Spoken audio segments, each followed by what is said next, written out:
Welcome to the Western Spirit. Today we have a very special guest. Congressman Ritchie Torres has served in the United States House of Representatives since 2021, and he represents the Bronx.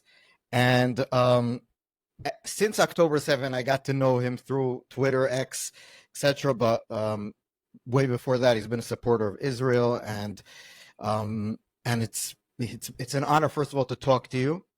And I guess my first question is, as someone who grew up in Brooklyn, came to Israel like about a decade ago. I look back at what's happened in Colombia, NYU the last few days. What are we supposed to, how should we feel about what's happening right now in the US, especially New York? Look, higher education is ground zero for a crisis of anti-Semitism in America. I've been sounding the alarm long before the latest outbreak of anti-Semitism. I have long felt that our college campuses, as well as our social media platforms, are indoctrinating the next generation of Americans with a hatred for Israel that is so visceral and fanatical that it renders them indifferent to the value of Jewish love. And the organizations driving the anti-Israel encampment movement in places like Colombia are fundamentally anti-Semitic. Organizations like Students for Justice in Palestine, or Within Our Lifetime, these organizations openly advocate for the violent destruction of Israel's Jewish state. These organizations openly celebrate October 7th and rationalize and romanticize the terrorism of Hamas as quote-unquote resistance. The media should stop calling the encampment movement an anti-war protest. If you're celebrating Hamas and October 7th, the deadliest date for Jews since the Holocaust, then you are not anti-war and pro-peace. You are pro-war and anti-peace. And so the encampment movement should be seen for what it is, as a war on Israel as a Jewish state. Yeah. The fact that the supreme leader of Iran, which is the leading sponsor of terrorism in the world, would enthusiastically endorse the encampment movement tells you everything you need to know. And you might have seen one of the lead organizers of the Colombia encampment movement, a gentleman by the name of, or a scoundrel by the name of Kamani Jennings, was caught on video saying that Zionists, i.e. most Jews, do not deserve to live. Yeah. That Zionists should be grateful to him for not going out there and murdering them. The depth of anti-Semitism is hard to overstate.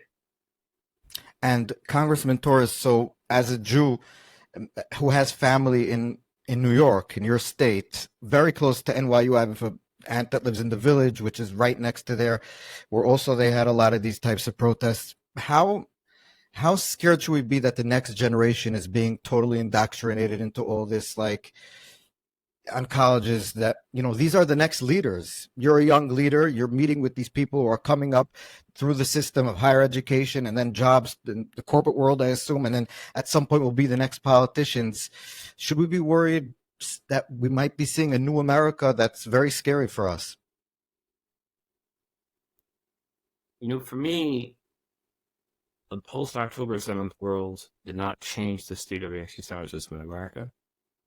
It revealed the state of anti-Semitism in America. It revealed what has long been unfolded on social media platforms and college campuses. It's been brewing, but it has finally reached a boiling point, and the crisis has become too glaring to ignore. But I'm alarmed. It's hard not to see what is happening on social media and college campuses and not worry deeply about the future of America and the future of the U.S.-Israel relationship. Yeah. And we have to mobilize to confront that its root cause. I wanted to ask you also about yourself. You've been vocal about your support for Israel, but I think also, if I remember correctly, I read you also said that you're vocal about your support for America and the fact that being for Israel is being for America in this what's happening. It's not a political per se. And so do you think that, and that I've seen that there's been reports of people protesting outside your office and stuff like that. Are you paying a political price for your stance right now because it's so, I guess, polarizing, the issue? I'm paying both the political and the personal price. Hemorrhaging support politically. I've been excommunicated from the progressive movement. I've seen strain on both personal and political relationships. Wow. Um, Members of my immediate family have been the target of harassment. There's no issue in which I face more hate harassment and death threats than other subject of Israel. And I was the target of vile racism from Muhammad Hadid, who was the father of both Gigi and Bella Hadid.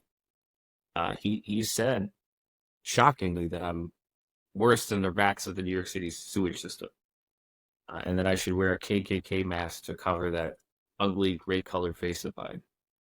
Wow. Which, should have provoked widespread outrage in the mainstream media. But in American society, if you're a person of color and pro-Israel, then you become fair game for racist now. It's unbelievable.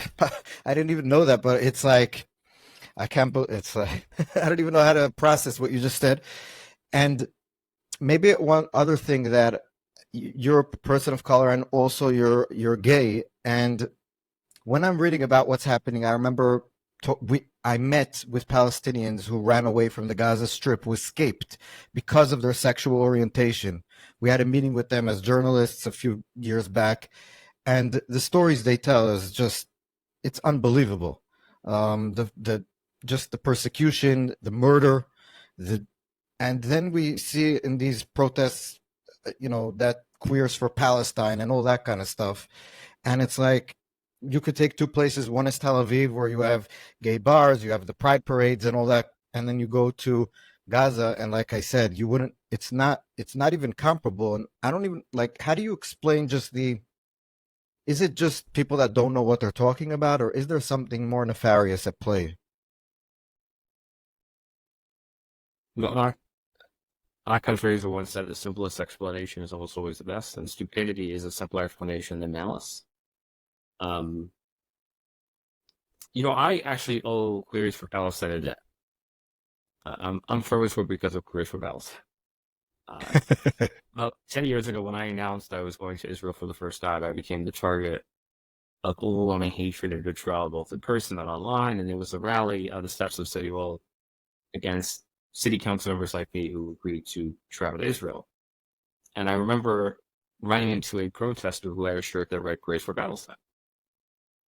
And so I asked her, what is your opinion of Hamas? And it was not a trick question. I sincerely thought she was going to tell me why I support Palestinians, but of course I condemn terrorist organizations like Hamas. And instead she said the opposite. She said she supports Hamas because for her, Hamas represents the liberation of the Palestinian people and resistance to occupation. And at that moment, I had an epiphany. And I said to myself, the fact that an LGBTQ activist would defend a terrorist organization that systematically and savagely murders LGBTQ people, literally throws them off of roofs, like that to me was as definitive a sign as any of the other stupidity and moral bankruptcy and absurdity that anti-Zionism has inflicted on progressive politics. And so that insight, that epiphany, was the beginning of my pro-Israel journey. So I owe a great debt to the utter stupidity of Queers for Palestine. So we both thank them a lot for bringing you over. uh, I wanted to ask you also about U.S.-Israel relationship. It seems to me that that there is sort of like a rift where people, like my relatives who are Democrats in America, will say we don't like Netanyahu because he's more, I don't know, right wing or per se, whatever, but we like Israel and we support President Biden's support for Israel. Do you think a lot of times because of this like sort of balancing act, a lot of people find it difficult to be so strongly supportive of Israel because then they're seen to be maybe supporting Netanyahu in some sense? No, I mean, not for me. Those. I'm a proud American. I love my country. I do not always love my government. Right, exactly. There is more to America There's more to Israel than Netanyahu, just like there's more to America than Donald Trump. Exactly. Never conflate the country with the government. I Governments agree. no, but the country endures. So, a few weeks ago, we had the UN resolution where the United States basically abstained about the ceasefire resolution, which said that, which the Israel claimed that didn't put a linkage between releasing the hostages and the ceasefire. America said that it did. Where do you see this rift happening and going forward, where there's all these like now, Secretary Blinken is saying. We don't have yet an operative plan to go into Rafah. The prime minister or the defense minister said today just now that we do. How do you see Israel and the U.S. going forward in this campaign, wherever it goes? Well, it's not clear to me what's the nature of these discussions. So if we're debating how to go into Rafah, then that's legitimate.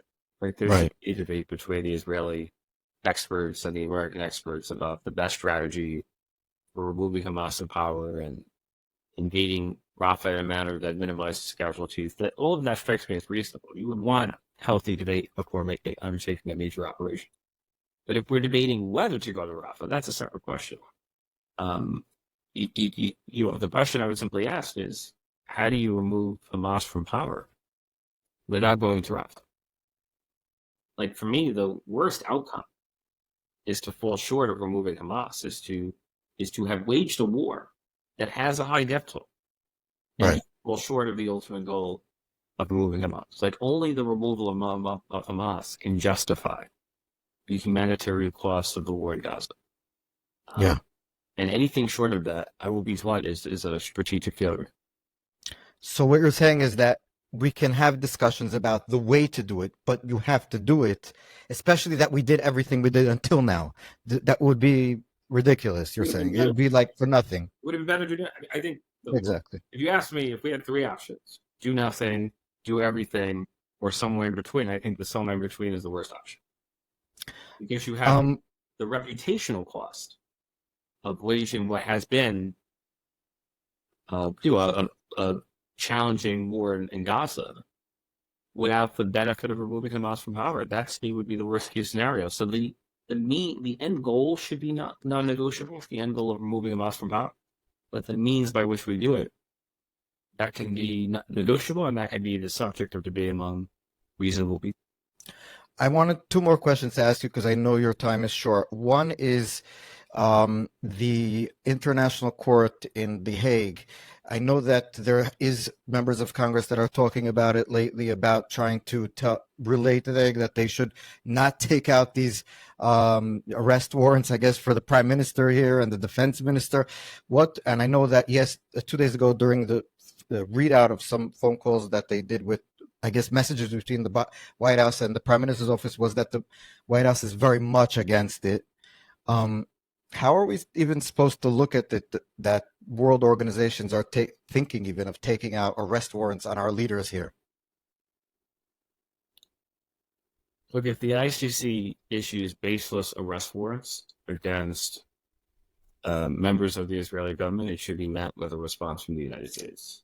Like the weaponization of international criminal law cannot be allowed to stand. It sets a dangerous precedent. The ICC is politicizing itself to an extent that we've never seen before. And typically these investigations unfold over a long period of time. The fact that the ICC is contemplating arrest warrants within a matter of months is inexplicable. I can only conclude that it is politically motivated. Yeah. Last question. One of the things that in Israel we talk about a lot is about what they call here hasbara.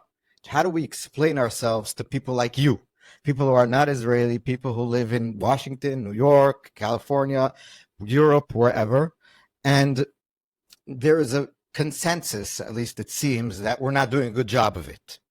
And one of the things that I was thinking about before talking to you was, is it possible that we are doing a good job of it, and the people who are not being convinced are people who would anyway hate us? So for people in Columbia University who are protesting, like you said, these organizations will never, and the students that support them, I assume, will never support us.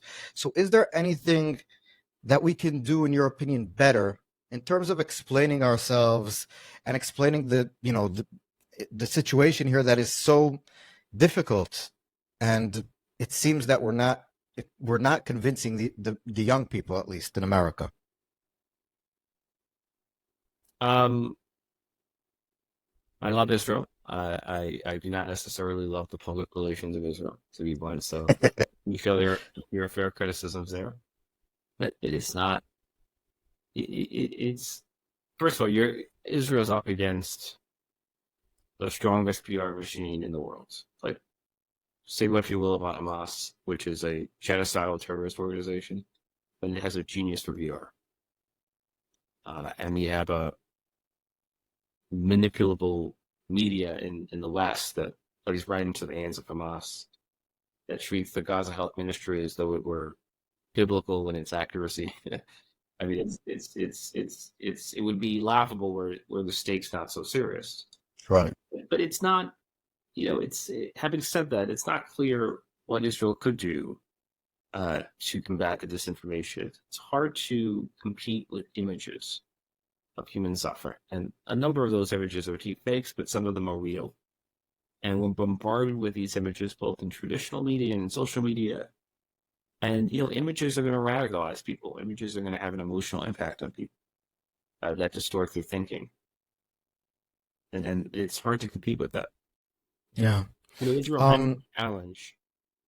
Israel has the unique challenge of waging the first war under the microscope of 24/7 cable news and social media. And that's a losing game. Yeah. How do you overcome it? I don't know. It's like we were talking. A lot of times we hear about the ratio between terror combatants and civilians, which is so low in this war. Even if you take Hamas's numbers, we hear about the West Point researcher, the top guy at West Point, who said this is the most meticulous in terms of, and then as you said, the images, you see a baby who's dead on CNN, and it's how you compete with the stats and the images. It's very, very, it's like I said, it's probably impossible to compete. I don't know.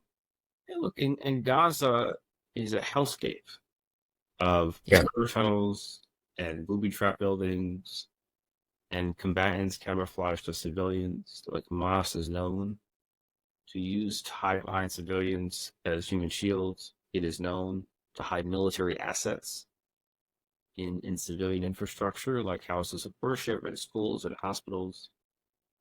And so the ultimate cause of the high death toll is not Israel. It is Hamas's militarization of its own population. Israel has an interest in minimizing casualties, Right. whereas Hamas has an interest in maximizing casualties in order to intensify the international pressure against Israel. And when it comes to the accusation of genocide, which is a blood libel against Israel as a Jewish state, here's the fact. Hamas has the will but not the wherewithal to commit genocide against Israel, whereas Israel has the wherewithal but not the will to commit genocide against the Palestinians.